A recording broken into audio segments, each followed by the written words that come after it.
Hey guys, Darren here from Texas Small Town Rides. Today I'm going to tell you the 5 reasons that I chose to trade my Harley Davidson Road Glide Ultra in on a 2020 BMW K1600 GTL.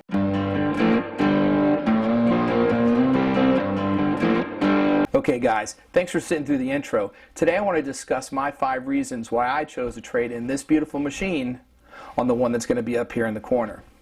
You see, I'm 50 years old. I've been riding for only about 4 years now, and my wife rides a whole bunch with me. And we were getting to a point where the Harley Davidson just wasn't giving us what we needed. It was causing me stress. It wasn't comfortable for my wife. I'm going to start with number 5.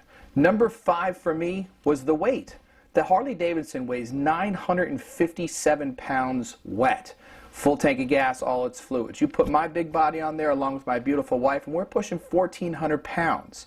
That's a lot for me to have to maneuver in tight spaces. It's a lot for me to have to deal with on slow speeds, on hills, inclines, all that kind of stuff. I'm not that great of a rider. I'm intermediate. Along comes the K1600. It weighs 771 pounds. So what we're looking at is about a 200 pound, about 186 pound to be exact, difference in the weight of the bike. That may not seem like a whole bunch to you right now, but when you're out there constantly dealing with the motorcycle, it's going to add up. It's going to cause problems. Matter of fact, have any of you ever considered doing a cross-brand swap out like I just did? A lot of people go from Harley to BMW or Honda. A lot of people come from Honda and BMW to Harley. Tell me what you think in the comments. I'd love to hear what you have to say. Let's get to number 4. Number 4 is not controversial. It's not an opinion.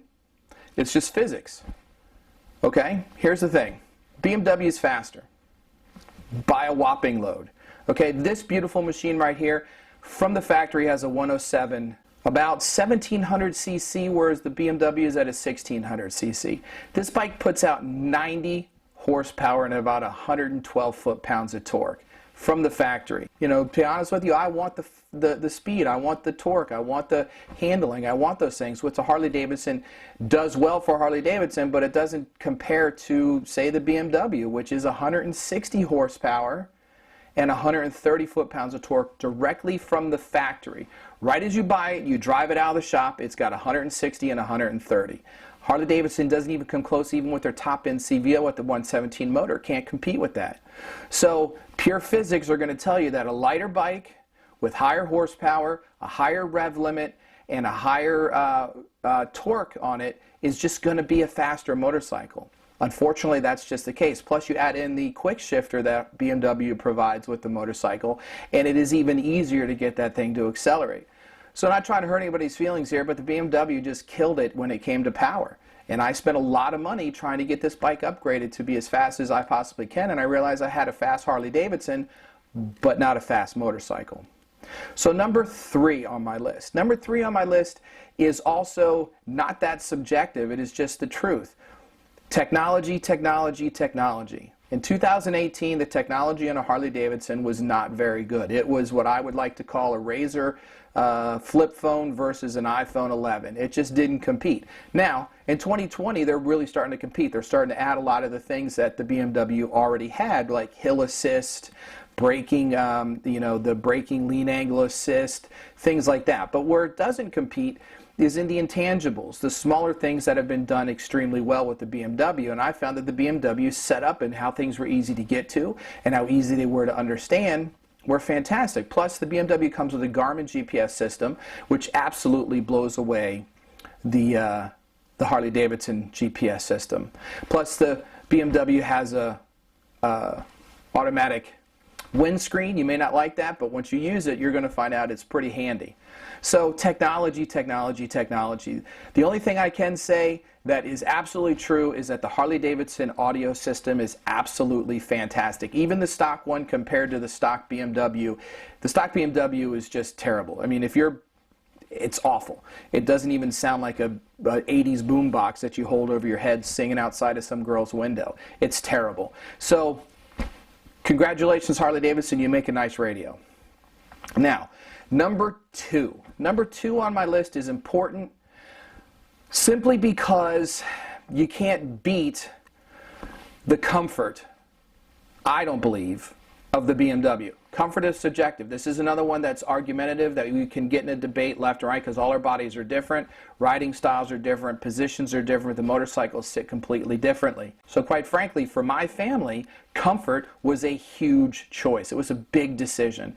It was probably real close to being the #1 deciding factor. However, the #1 factor for my Harley Davidson being traded in on my BMW, well, let me ask you this question. Have you ever felt like you've been just dumping money into your motorcycle, trying to make it something that it may never be? That's where I got to. That was my problem with the Harley Davidson towards the end of its life with me. And so what ended up happening is I found myself having a dilemma with Harley Davidson, and this was my #1 reason why I decided to get out of my Harley Davidson, to save myself money. #1 reason, here it is. Harley Davidsons are not ready to go when you get them off the showroom floor. They have a brilliant sales tactic. They sell you essentially a motorcycle that works, it runs, it's under warranty, it's a fantastic motorcycle. The problem is, for me, is they also encourage you to then take that motorcycle and make it your own. And that is a beautiful part of the Harley culture and why Harley Davidsons are iconic. Because you can take that motorcycle and you can turn it into something that nobody else has. It will look unique to you. If you're in a parking lot and you've done a lot of work on your motorcycle, somebody will pull up who's your friend and say, "Yep, there's Jimmy, I recognize his motorcycle," even though there might be 20 other Harley Davidsons parked there of the exact same model. Because we take our bikes and we customize them. And that's Harley's, I think, genius in this, is that they put it out there to buy your bike as kind of like a bare bones, naked type bike that has no accessories on it, no upgrades, and then you get the opportunity to take that motorcycle and just dump your money into it and to increase your pleasure and how you think that the motorcycle looks. Now I will tell you, I did this with my motorcycle. I did paint, I did motor, I did accessory after accessory after accessory, just continued to dump money into the motorcycle, and I don't regret a dime that I spent. And I hope the individual that has the motorcycle is very pleased with it because he got a great deal. But what I ended up finding is that everything I did to the motorcycle didn't get it to the place I needed my motorcycle to be, which was lighter. It didn't happen. Which was faster, which could handle better, which increased technology. All of these things didn't add up. All I was doing was dumping money after money, trying to catch up to a motorcycle that I could buy stock that did everything I needed it to do. And so that was the #1 reason.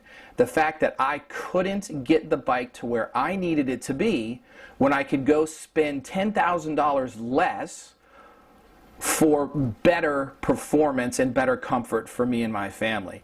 A CVO with a 117 engine has only about, I think it's about 121 horsepower and 130 foot-pounds of torque, and still weighs 950 pounds.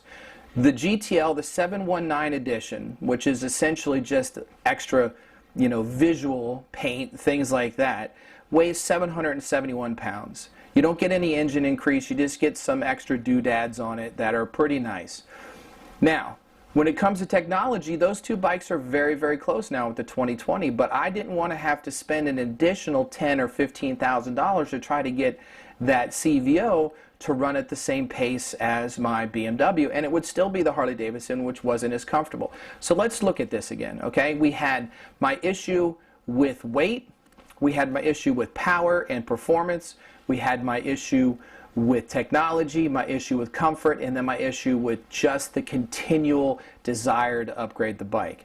I will tell you this, the Harley Davidson CVO 2020 model is a $41,000 motorcycle. My BMW, fully loaded, if you built it on the BMW website, is $33,000. So for those of you out there that think BMWs are more expensive, they're not. So I'll just conclude with this. We like to ride. We go places. We want to enjoy the ride. We want to be comfortable while we do it.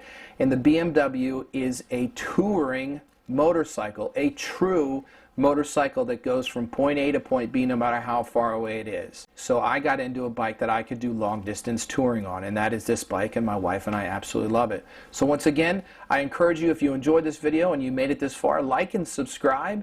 I hope you enjoy the things that we're doing here on this channel. My name's Darren. Jimmy will be coming at you fairly soon in the future. Once again, I hope that you are commenting in the section about that question I asked, because I'm going to get down there and start responding to them as soon as I get this published. Thanks for watching. This is Darren from Texas Small Town Rides.